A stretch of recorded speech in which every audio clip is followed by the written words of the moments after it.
Aloha. Immediately, God let Adam know that blessings come from being under God's care. Amen? Of every tree of the garden thou mayest freely eat.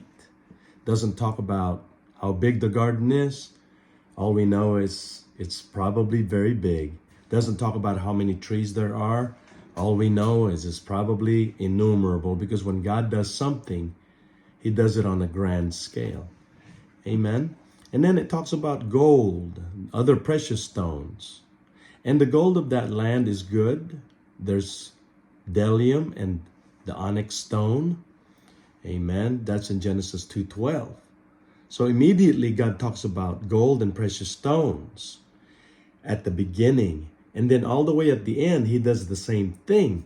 In Revelations 21, he talks about jasper, pure gold, all manner of precious stones, sapphire, chalcedony, I don't know if I'm pronouncing it right, emerald, sardonyx, sardius, chrysolyte, beryl, topaz, chrysoprasus, jacinth, amethyst, and then there's the gates that were of pearl.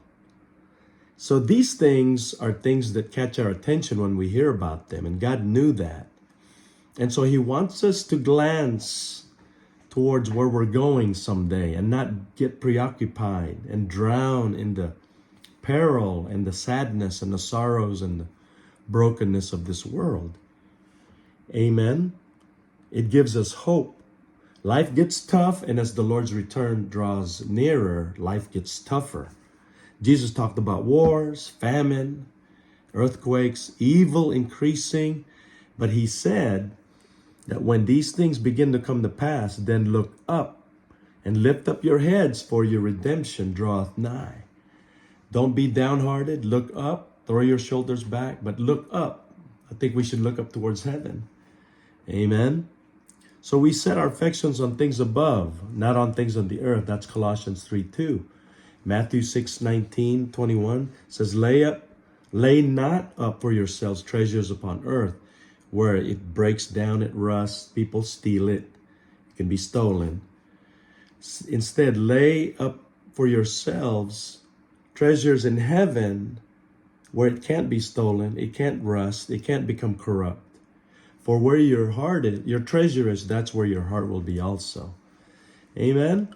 And wisely the Lord, when the ark was being built, he commanded Noah to build a window, put one window up above, so the occupants, every time they look out through that window, they'll only see heaven, while there was devastation happening around.